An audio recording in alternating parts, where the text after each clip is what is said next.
Hi, everyone, and thanks for joining us today for this session on why operations matters. My name is Paul Dyer, and I'm a specialist solutions architect that focuses on operations in AWS. And I'm joined today by my colleague, Manuel Picone, a cloud architect at AWS. For today's session, I'm going to talk through why operations matters, not only after you've migrated to the cloud, but rather before, during, and after your migration to the cloud. I will highlight that by planning for operations early in your migration journey, you can accelerate your migration, reduce business risk, and ensure that you're getting the most benefits from your cloud investment.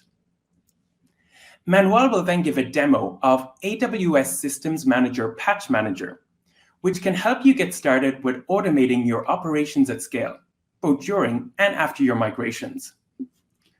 And then I'll round it off with an overview of AWS Managed Services Accelerate, or AMS Accelerate for short, which is an AWS infrastructure operations service that can help you operate your cloud infrastructure during and after your migrations.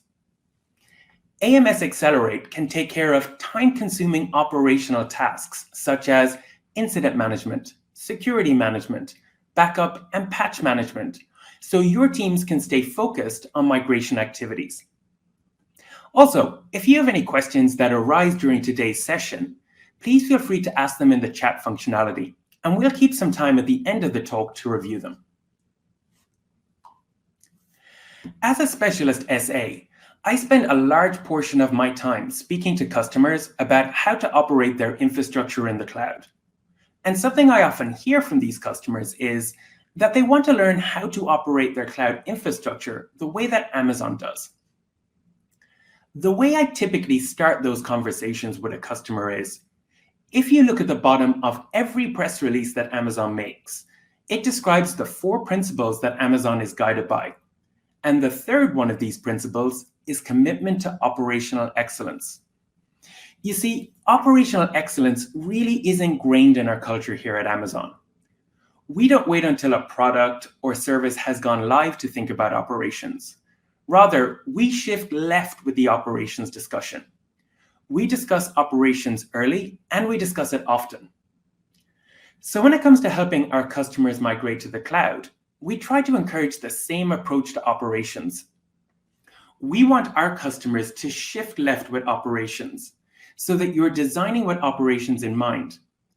And during today's session, I aim to highlight why it's important to consider operations at all stages of your migration journey.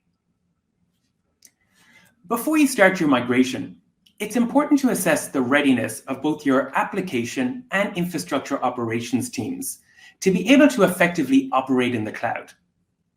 You need to determine what people, process, and tools you have in place in your current environment, and then evaluate if they'll be suitable to operate your new cloud environments or if there are any gaps. Once you've completed this analysis, you can then start to define operating models that bridge any gaps. Defining how you will operate your workloads before you migrate them can speed up the migration and avoid common pitfalls to ensure a successful transition.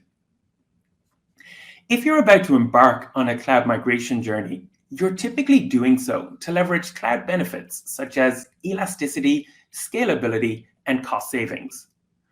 What you don't want to do is to simply clone your legacy operating model to your new cloud environments. For example, customers typically have some degree of operational challenges in their legacy environment, and these may be seen in the form of poor patching compliance or missing backups. It's important to avoid inheriting these legacy issues when you migrate, so that you do not diminish the returns you seek to gain by moving to the cloud in the first place. So you need to define what operating model will work for your organization, both while you're migrating and when the migration is complete. Now, it's unreasonable to expect a single operating model to be able to support all teams in your organization and all of their corresponding workloads. You may in fact need to use a combination of operating models. But key to being able to successfully manage IT operations at scale is to use standardization to eliminate bespoke configurations and to remove as much manual process as possible. Standardization can allow you to identify patterns so that you can automate using the right tools to drive better efficiency, higher compliance, and insights through reporting. Prior to commencing with a cloud migration, you need to determine if your organization has sufficient staff with sufficient cloud skills and sufficient bandwidth to be able to operate new workloads in the cloud. A common mistake I've seen companies make is giving existing employees new cloud responsibilities without relieving them from their previous on-premise responsibilities. Because the legacy on-prem environments have been around so much longer, they often come with a lot of legacy issues and aging infrastructure. This can result in frequent issues that can take time to isolate and resolve. And as these legacy environments typically run high-priority production systems, incidents with these legacy environments typically take precedence over new build activities in the cloud. As a result, employees who have existing legacy commitments often find it very challenging to get anything done in the cloud, as they're continually being pulled back into on-prem legacy issues. This can lead to missed cloud deadlines, overworked employees, and frustration across the board. To mitigate this, it's advisable to have resources that will be dedicated to cloud operations as soon as your migration commences. Another common stall factor in cloud migration is if you're not expanding your operations team as you're migrating workloads, your migration team can inadvertently become your cloud operations team. Gone unchecked, people that should be focused on cloud architecture and application migration also start working as incident managers and resolvers, which distracts from migration activities and results in an unsustainable operating model emerging that will fail to scale from, say, 20 initial applications to 200 or more applications. So you need to be thinking about the holistic operating model and who is going to do what, not only during inception, but also as you start to scale. Sourcing staff with the right cloud skills to operate your cloud infrastructure can also be challenging in today's environment. In fact, a recent report by Gartner found that through 2022, traditional infrastructure and operation skills will be insufficient for 60% of the operational tasks that infrastructure and operations leaders are responsible for. If your organization is lacking in skilled cloud experts, then enlisting the help of a cloud operations partner like AWS Managed Services or an AWS partner from the Managed Services Provider Program can help accelerate and de-risk your migration by offloading the essential but undifferentiating infrastructure operations tasks so that your teams can focus on migration activities and move further up the stack to deliver real business outcomes.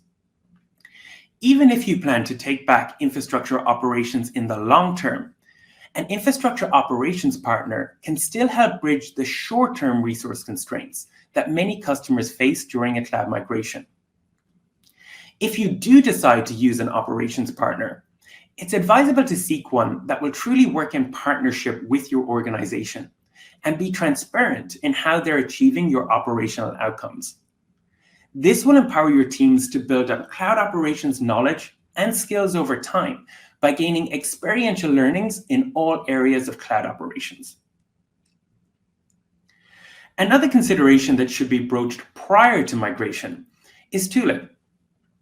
The tools that worked on-prem do not guarantee the right results for your workloads in the cloud. Whilst you can choose to continue using many of your incumbent tools that you're currently using in your data center, those tools aren't deeply integrated into the AWS ecosystem.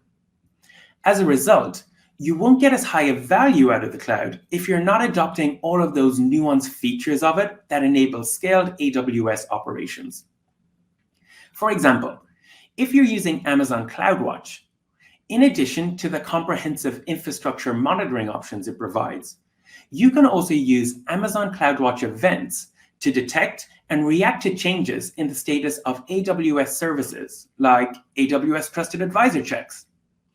These could be trusted advisor checks that identify security group rules that allow for unrestricted access to a resource, or a trusted advisor check that detects the accidental use of an access key in a public code repository.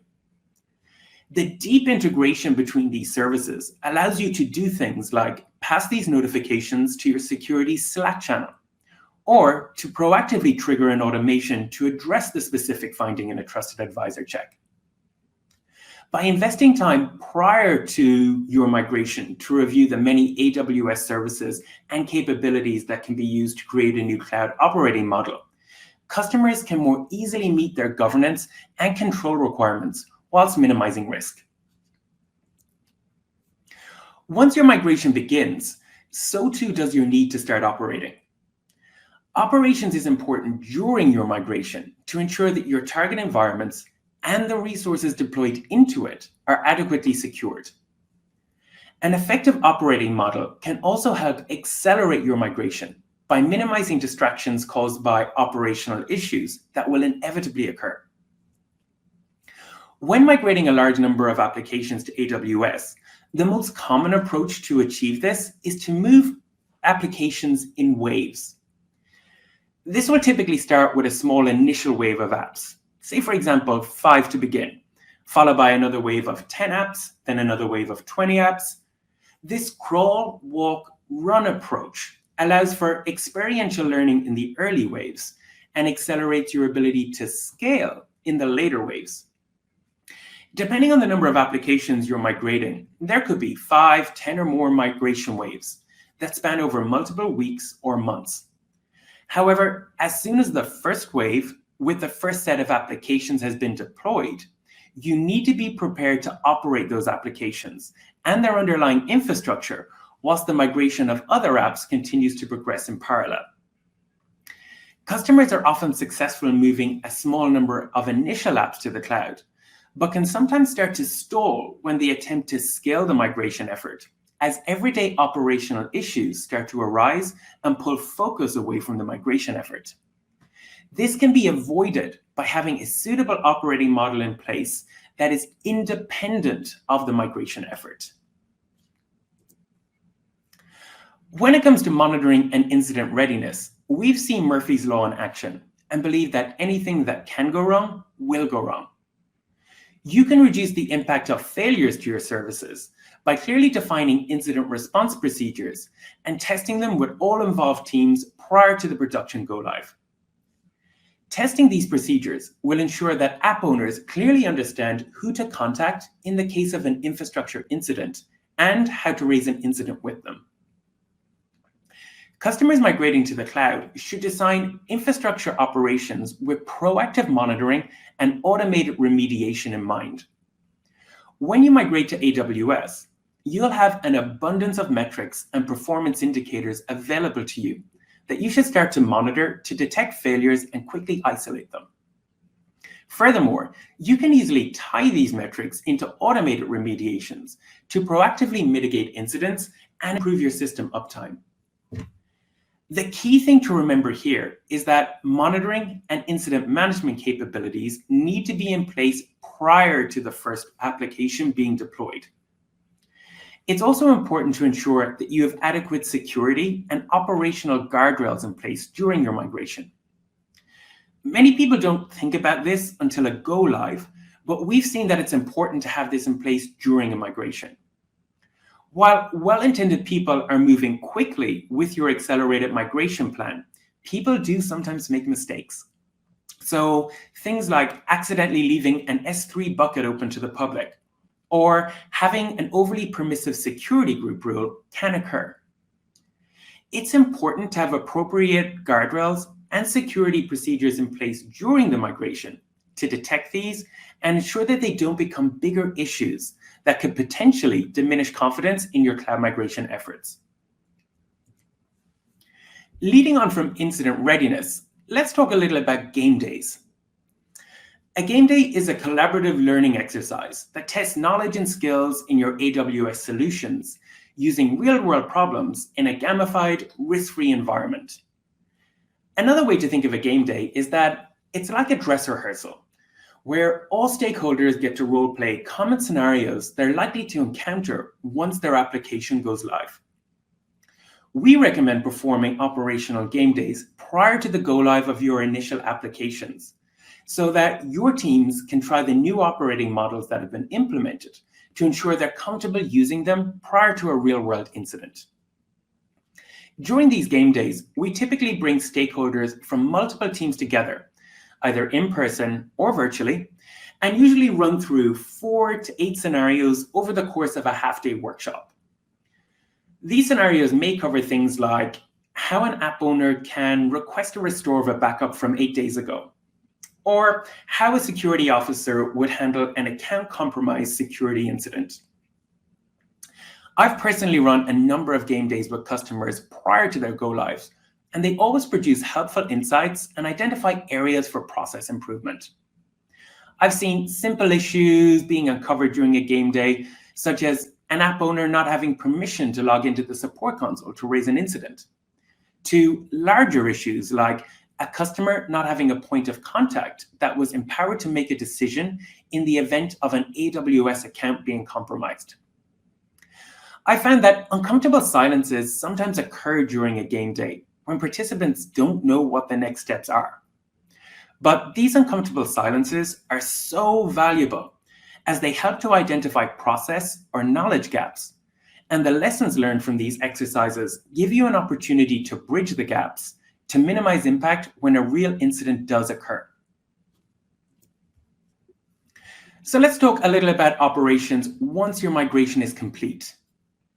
Well, firstly, it's a given that post-migration, you're going to need to be prepared to undertake business as usual operational activities such as incident management, change management, backup and patch management.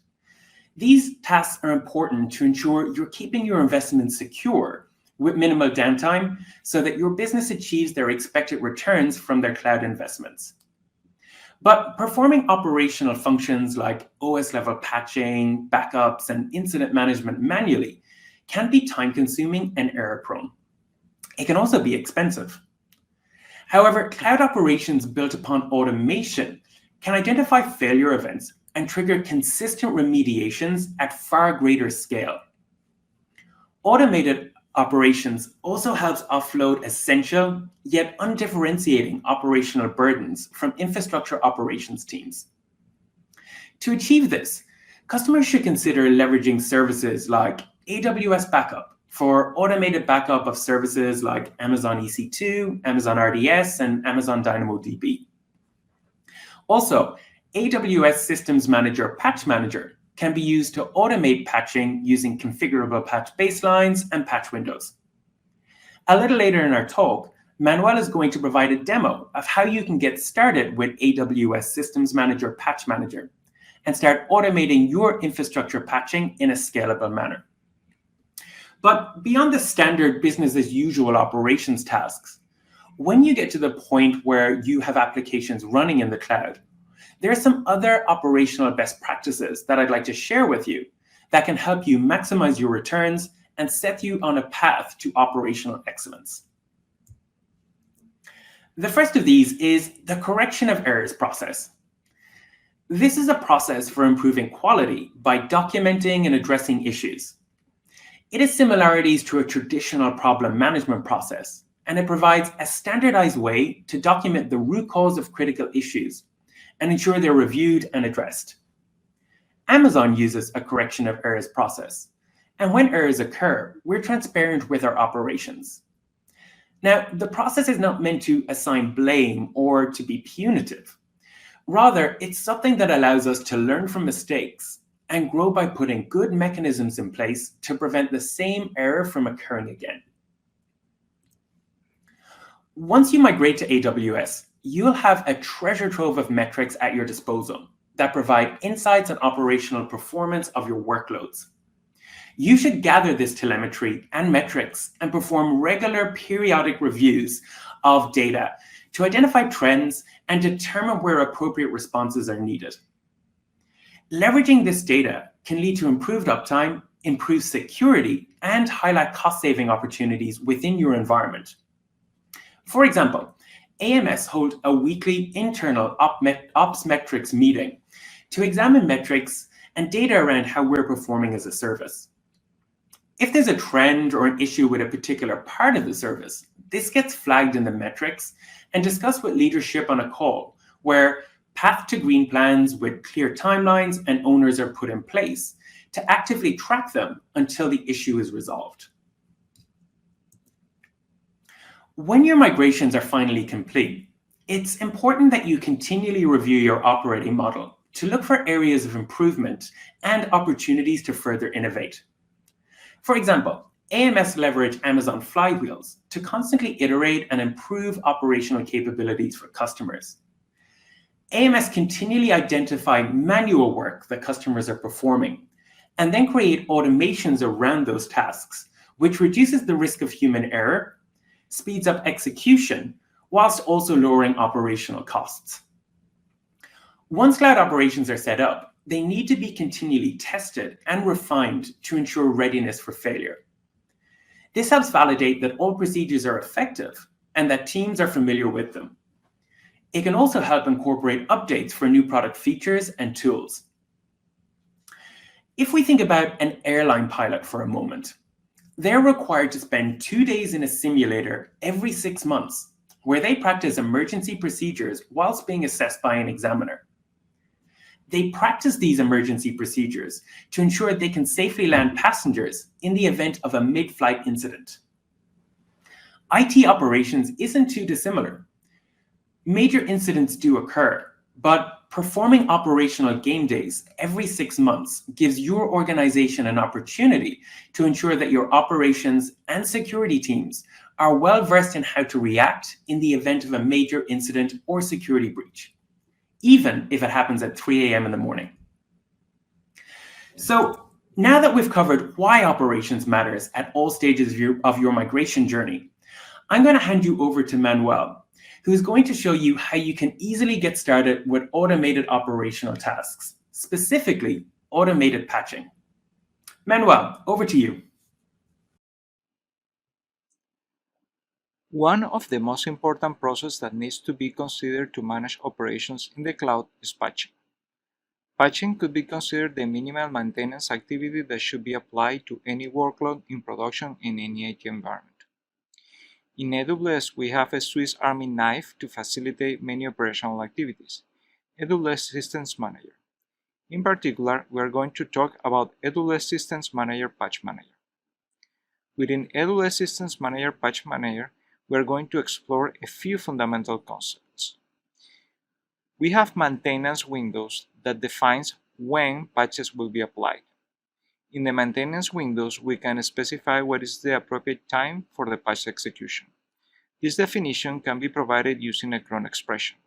For example, the second Tuesday of each month at 11:30 p.m. Patch baselines define how AWS System Manager Patch Manager is going to patch. They define the rules applied for patching, the type of patches to be applied, or the exceptions that for some reasons we don't want to apply.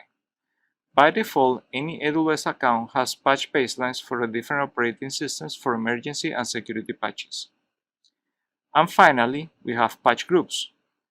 They help us to define what is going to be patched. They allow us to create an association between the resources and the rules of patching defined in the patch baseline.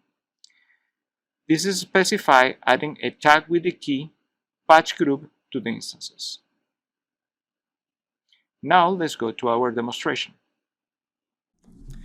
The first step, like everything in AWS, is security.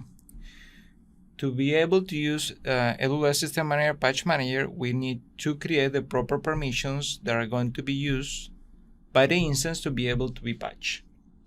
For that, we're going to go to Identity and Access Management, and we're going to create a role. This role, because it's going to be applied to the EC2 instance, is to associate it with the EC2 service, and we're going to set the permissions. In the policies, there is already a policy that has the required permissions, that is the Amazon EC2 role for SSM. So let's associate this policy to the new role that we are creating. And let's put a name for this role.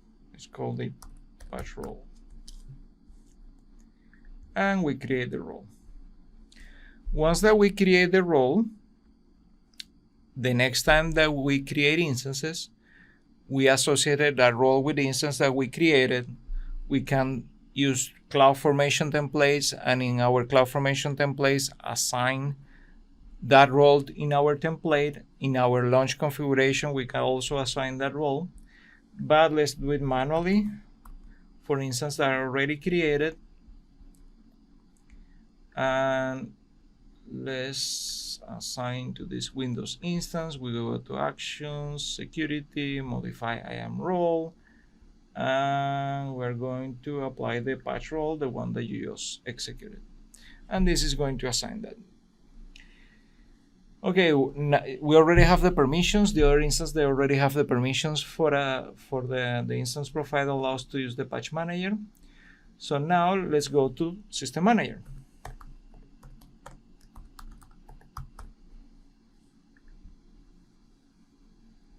In System Manager, here we have all the tools that are available with System Manager.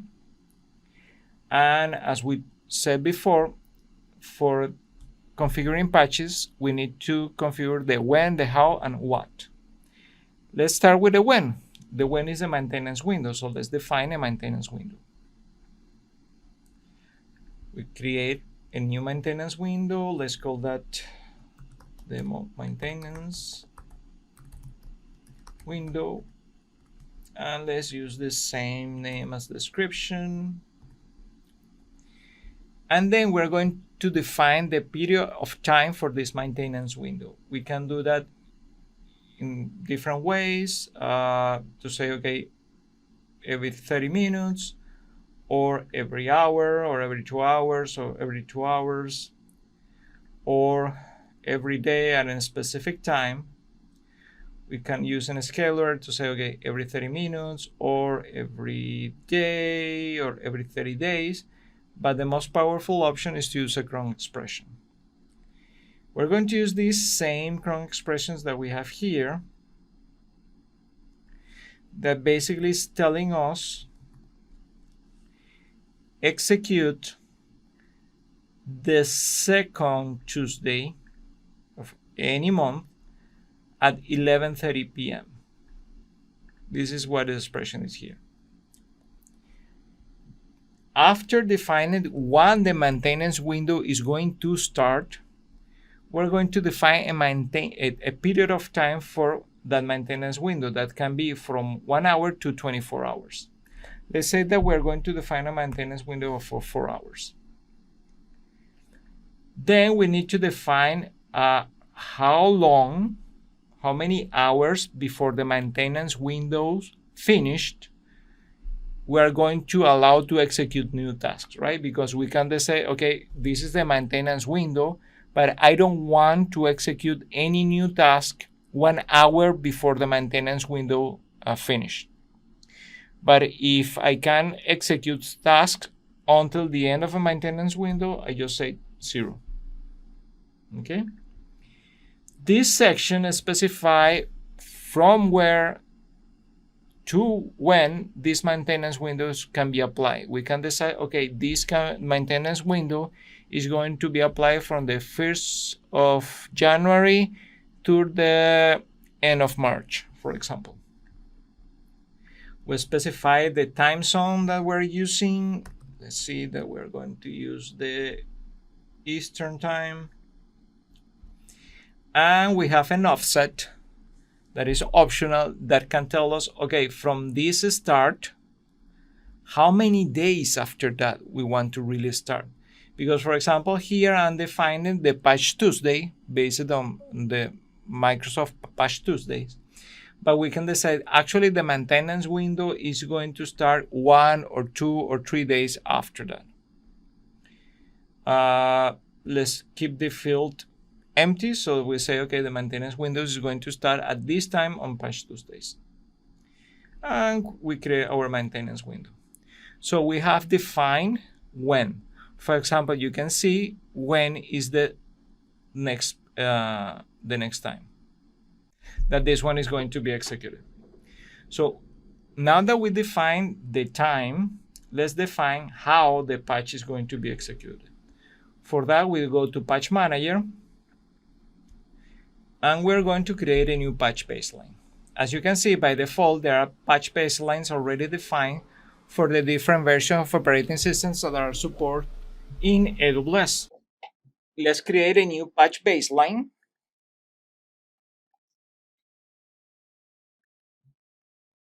And let's give the name demo patch baseline. Let's use the same name as a description.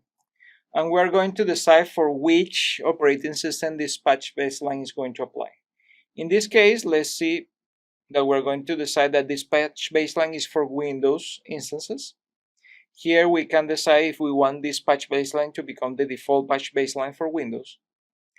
And then we have rules. We can define up to 9 rules. What is defined in those rules? Basically, in those rules define which patches we're going to apply. For example, for the product, we can decide here if this rule applies to which version of Windows. We can say, okay, this applies to any version of Windows. The classification is the kind of patch, right? It's a driver patch, it's a security update, it's a service pack. For example, we can define a patch baseline that it says, okay, these patch baselines apply for service packs and security updates. And we have these 2 rules. Let's define that we're going to have a rule that applies for service pack. Okay, so this patch baseline applies for service packs only. The severity is which severity of the patch we want to apply in this rule. Let's say that only critical patches that are part of a service pack. And here, this auto approval is once that the patch is released, when this patch is going to be approved. For example, if you have a development and a production environment, you can decide, okay, as soon as the patch is released by the vendor, the patch is going to be approved. So I put 0 days after the patch is released. Or it's a production environment, I could decide, okay, because it's a production environment, I'm going to approve the patches just 7 days after the patch is released, because in that way, give me time to test the patch in the developer environment. But because we're going to create this patch baseline for development environments, let's say that is 0 days. And this field is about when the resources are going to be checked if they have this rule apply or not, how that is going to be considered from the reporting perspective. So if the instance doesn't have critical service packs installed when they are released 0 days, it means that then are going to mark the instance as critical, high, medium. Let's say that, okay, if I don't have critical service packs applied to that instance, then from the compliance perspective, I'm going to say that that instance is in a critical state. For Windows, there is also rules that can be applied for Microsoft applications like vstock of Active Directory. You can create rules also for those kind of patches. And then we have the patch exceptions that basically is, okay, beyond this that is classified here, you can list the specific patches that, for example, you want to reject. If you have a patch, for example, that is going to make your application fail because you already know and say, okay, I don't want to install this patch, you list that patch here. So even though that patch is part of a service pack that is marked like critical, if you reject that patch here, that is not going to be installed. But you have the other case that you want to, in a specific patch that maybe is for a malware, and you want to apply that patch no matter if it's not a service pack and it's not critical. So you list the patch ID here, and then it's going to be applied. Okay. So you can define with a lot of detail how the patch is going to be applied to the system. You create the patch baseline. You already have a patch baseline defined. But now you need to define to which instances I'm going to apply. So for that, there is a special tag that is called patch group. Okay.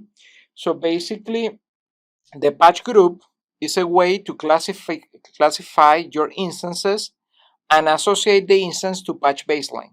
So we were talking, for example, this patch baseline that we create, this demo patch baseline was for development environments.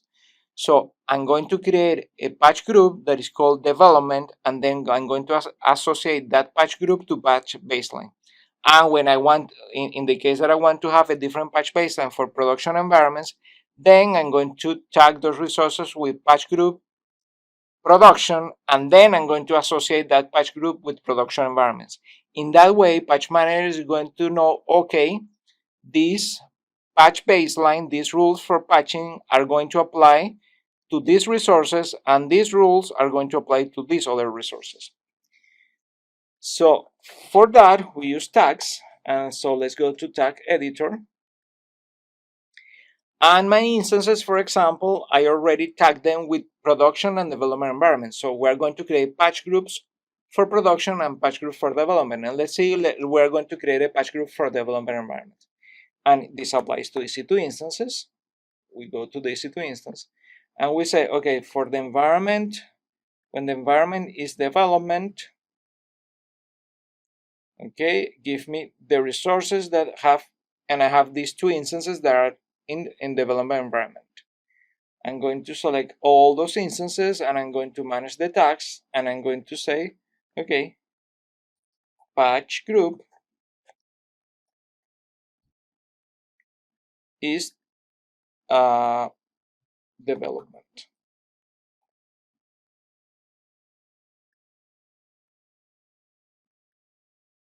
So now to those instances that were tagged as development, I added a patch group that is development. If I go back to System Manager,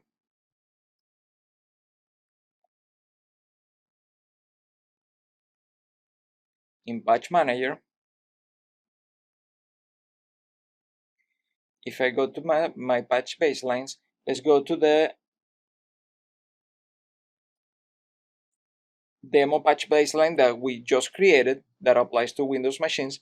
Even though the patch group is the same, you notice that when we were tagging, we have a Windows instance and a Linux instance, because this patch baselines applies to Windows. Then in that case, this patch baseline is going to apply only to that Windows instance. So here in actions for the patch line, we say, okay, we're going to modify the patch groups. And I say, okay, is development. That was the patch group that we defined using the tags.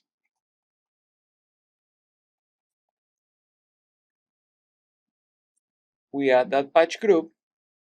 So basically we're saying, okay, this patch baseline applies to instances that have that patch group. Okay.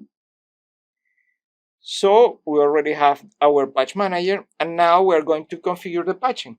So we define the when, how, and what is going to patch, and now we're going to configure the patching. And what is the patch group? Development, the one that we decided before. And the maintenance window that we defined before. So we have this demo maintenance window. And here you're going to say, okay, is this going to just scan to see if the patches are installed and are compliant with the patch baseline that I defined, or I'm going to scan and install. Okay, you can apply both. I want to create a configuration that is going to scan and install all my patches. Okay, and this is the patch baseline association. This says, okay, this is the ones that apply, and I configure patching. Okay, if I go to my dashboard, that is this patching task that is here, defined in maintenance window, okay, that is execute at 11:30 on the second Tuesday. So basically, we configure a patch task that is going to apply in that maintenance window to the instance in that patch group that was development using the patch baseline of development. There are cases that, for example, I have a malware, an emergency patch, so I create a patch baseline for the emergency patch, or it's already defined. and I want to apply the patch right now. Well, Patch Manager allows you to patch also on demand. As before, you can say scan only or scan and install. Let's say that is scan and install. And we're going to say I want to patch specific instances. For example, the one that are in development environment. Or I can choose the instances manually or use resource groups.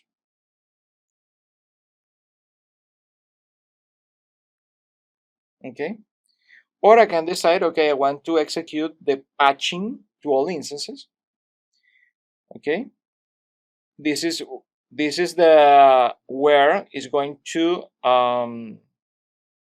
any reports about this manual execution. I can select a bucket where all the report of this patch is going to run. And here I have the options to apply lifecycle hooks. What is lifecycle hooks? Okay, because I'm doing this patch with the maintenance window, I just executing the patch because I want to, run the patch system to all my instances because there was a malware that I want to check. I also have the option, if I apply live hooks, to execute SSM automation documents that execute the specific actions, right? For example, a good practice is, okay, before patch management, I want to create snapshots of my volumes. So I could have an SSM automation that is going to execute the creation of snapshots. And after installation, I want to verify that the instance is running properly. And when the machine already reboot, after reboot, so this is the action before reboot, this is the action after reboot, I want to execute that action. I also have that option to customize what is going to happen during the life cycle of the patch. I'm not going to use lifecycle hooks, I'm just going to apply. And when I say patch now, it's going to execute the patching operation in all my instances, but it's going to obey to the patch baseline that are defined, to the patch groups, and in those instances that don't have a patch group defined, for example, the rule that is going to apply is the default patch baseline that are already defined in the account. Let's go back to Paul, who is going to continue explaining what AWS offers for operating models in the cloud. Thanks, Manuel. I'd like to round out today's talk by giving a brief overview of AMS Accelerate and how it can help customers both during and after their migrations. AMS Accelerate is an AWS service that helps customers to operate their AWS infrastructure more efficiently and securely using all native AWS tools. AMS Accelerate can augment your operations teams and give you the ability to reach into the AWS ecosystem to access cloud experts when you need them. In addition to a global team of AMS operations engineers that can assist with incidents and service requests, AMS customers also get a designated cloud service delivery manager and a cloud architect as part of the service. These named resources will partner with you to drive operational excellence both during and after your migration. AMS Accelerate has built-in flexibility to allow you to choose which services you require.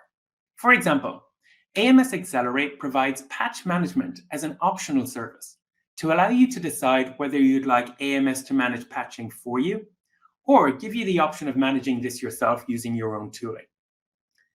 AMS also offers 2 different tiers of service with different SLAs and price points, so you can choose the level of service that's appropriate for your business and the environment you would like managed. A great feature of AMS Accelerate is that if you've already migrated some workloads to AWS, AMS can deploy its tooling into these existing AWS accounts and provide its managed services without you needing to migrate them for a second time into another account. No vendor lock-in refers to the fact that AMS has built its platform using readily available AWS tools. Things like Amazon CloudWatch, AWS CloudTrail, and AWS Trusted Advisor, all tools that are readily available in non-AMS managed environments, which provides transparency that allows your team to learn how we operate your environment over time. Additionally, from a contractual perspective, you consume AMS on a month-to-month basis, which differs considerably from traditional managed service providers that often lock customers into multi-year contracts. We want you to use our service for as long as it provides value for your business, be that to support and accelerate your migration or to manage environments for the long term. It's completely at your discretion how long you want to use AMS for. Onboarding to AMS Accelerate can be completed in a matter of weeks. The process is non-intrusive and allows you to retain the same access mechanism that you already use, which helps to achieve a quick time to value. And while AMS Accelerate can be onboarded to AWS accounts with existing workloads, if you onboard AMS Accelerate before you start your migration, you can gain the benefits of AMS's operational capabilities and expertise throughout your migration journey. Let's dive a little deeper into some of the operational capabilities that AMS Accelerate provides. When it comes to help desk and incident management, AMS can provide you with access to our team of cloud operations engineers who will be able to proactively assist with incidents that AMS discover using our monitoring tools, or reactively assist with incidents that you raise. At present, over 70% of incidents in AMS managed accounts are proactively identified and remediated by AMS, meaning less disruption and increased uptime for our customers. When a customer does experience an incident, they can engage with AMS cloud operations engineers via their choice of phone, chat, or console support. AMS engineers will work to investigate and remediate the issue, and all of this is backed by both response and resolution SLAs. All AMS operations engineers are also full-time AWS employees, meaning that you get access to the best cloud experts when you need them. When you first migrate to the cloud, it can be challenging to determine what the right monitoring alarms and thresholds are to get started. AMS Accelerate comes with a predefined baseline of alarms for core AWS services that actively monitor your resources for failures, performance degradations, and security issues. The AMS monitoring solution also gives you the flexibility to customize the threshold of Amazon CloudWatch alarms to suit the needs of your individual applications. When an Amazon CloudWatch alarm is triggered, an alert is created and sent to AMS for triage. AMS performs the heavy lifting to analyze alarms and filter out noise to identify real issues that require action. When a real issue is identified, AMS will determine the impact and take appropriate action to resolve the issue. When AMS Accelerate is onboarded into an account, we start by creating a security baseline to ensure the accounts are configured in a manner that provides confidentiality, integrity, and availability. If necessary, AMS will work with you to address any identified issues and ensure that services like AWS CloudTrail and VPC flow logs are enabled in all regions. Once onboarded, AMS continuously monitors your managed accounts by leveraging native AWS services such as Amazon GuardDuty, Amazon Macie, and other internal tools and processes. If a security event is detected, AMS will perform the initial triage and follow our security incident response process, which are based on standards defined by the National Institute of Standards and Technology. Based on the findings, AMS will proactively engage and work with you to investigate and remediate or contain the issue. AMS utilize Amazon GuardDuty to monitor all events that are happening in an account, which helps to detect if there's a compromise or any malicious activity. AMS investigate these alarms using security runbooks, and when required, we work with customers to investigate and remediate findings. AMS also leverage Amazon Macie, which is a data security and data privacy service that uses machine learning and pattern matching to discover and protect your sensitive data in Amazon S3. If Amazon Macy does find unsecure data, AMS will get an alert, investigate, and work with you to take appropriate action to lock down that data. All of these security features that AWS Accelerate provides can add value to your organization both during and after your migration by helping to rapidly identify vulnerabilities as soon as they arise in your environment and by providing a security incident response process to handle them. Patch management is an optional feature of AWS Accelerate, where AMS provides operational oversight of the native AWS Systems Manager Patch Manager functionality that Manuel demonstrated for us a little earlier. In addition to the native Patch Manager features that Manuel showed us, AMS will also send pre- and post-patch notifications so that your application teams know when patching is started and finished so they can perform post-patch application validation. AMS also performs a snapshot immediately prior to the start of the patch maintenance window. And in the event of a post-patch incident, AMS will restore the instance using this backup. AMS actively monitors the progress of patching activities. And if a patch fails, AMS will retry the installation of the patch, provided we're still within the maintenance window. If the maintenance window has elapsed, AMS will work with you to schedule another appropriate maintenance window to patch the instance. When it comes to your migrations, it's important to get into a good monthly patching cadence as soon as your first EC2 instances have been deployed in your environment. This is particularly important if you're doing a lift and shift migration and your on-premise servers haven't been patched for an extended period, as you want to ensure you're not introducing any security vulnerabilities from your legacy environment to your cloud environment. AMS Cloud Service Delivery Managers can provide advice on patching strategies for when you're first migrating instances from your on-prem environment to mitigate this risk, as well as long-term patching strategies for keeping your instances up to date with the latest patches. An example of a customer that leverages AMS patching capabilities is Sallie Mae, a US-based bank that provides financing for college-bound students. Sallie Mae needed to exit their data center facility as their hosting contract was coming to an end, and they needed to complete this with a tight deadline of just 5 months. With assistance from AMS, Sallie Mae met its deadline and went all in on the cloud. But the work didn't end there. Through incremental improvements of their cloud environment, guided by AMS, Sallie Mae were able to reduce planned maintenance effort by 30% to the use of AMS's automated patching solution, which has enabled them to achieve 100% patch compliance each month. Other benefits they realized were a 50% drop in major incidents compared to their legacy data center environment, and a 30% reduction in costs, helping them meet their saving objectives in the first year. Sallie Mae also found that AMS freed up their technology resources, so they focus less on infrastructure operations and more on what matters to the Sallie Mae business.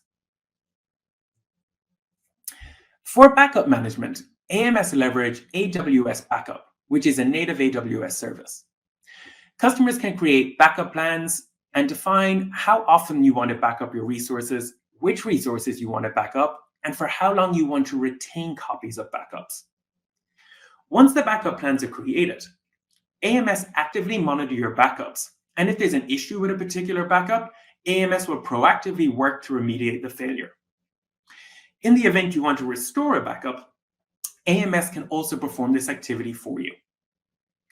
During your migration, it's important to have automated backups configured as soon as you start deploying resources into your accounts. Something I've observed on busy cloud migrations is that mistakes do happen. So having a recent, consistent backup that you can restore from in a matter of minutes can save hours or even days of rework. AMS Cloud Service Delivery Managers and Cloud Architects can help you define a backup strategy and provide guidance on how to implement the strategy. AMS will also provide you with reporting on backups within the AMS environments. Another area where your AMS Cloud Service Delivery Manager can assist you is with ongoing cost optimization. A pattern I sometimes see with customers that migrate to AWS is that they tend to initially over-provision their compute resources. Often, they'll look at their on-prem inventory and see that a server in their data center might have 4 CPUs and 8 GB of RAM. So when they migrate that server to AWS, they instinctively choose an instance with 4 CPU and 8 GB of RAM. But what they don't often factor into that decision is once you get to the cloud, you have the ability to leverage elasticity to rapidly change instance resource allocations, or better still, dynamically autoscale your instances. AMS Cloud Service Delivery Managers have a deep understanding of cloud economics and will continuously work with you to identify ways to optimize the cost profile of your AMS environments. They have tooling at their disposal that can provide you with instance right-sizing recommendations based on your resource utilization data, so that you can ensure the infrastructure you have deployed matches what your workloads actually need to run efficiently. AMS Cloud Service Delivery Managers can also provide recommendations on reserved instances and savings plan purchases, which can reduce your AWS compute costs by up to 75% in exchange for a specific usage commitment. They can also advise on the optimal use of S3 storage classes, as well as operational housekeeping tasks like deleting orphaned EBS volumes, idle EC2 and RDS instances, as well as old snapshots. All of these AMS cost optimizations help to ensure your cloud investments are fine-tuned to what your business actually needs to consume and can help you realize your cost-saving goals much faster. AMS aggregates and stores all logs generated as a result of operations in Amazon CloudWatch and AWS CloudTrail. Anytime an AMS ops engineer needs to access your account, for example, to address a reported incident, they must provide a business justification for accessing your account, which is typically an incident or service request number. Additionally, AMS provides you with a custom change record feature that allows you easily see all changes that have been executed in an AMS account.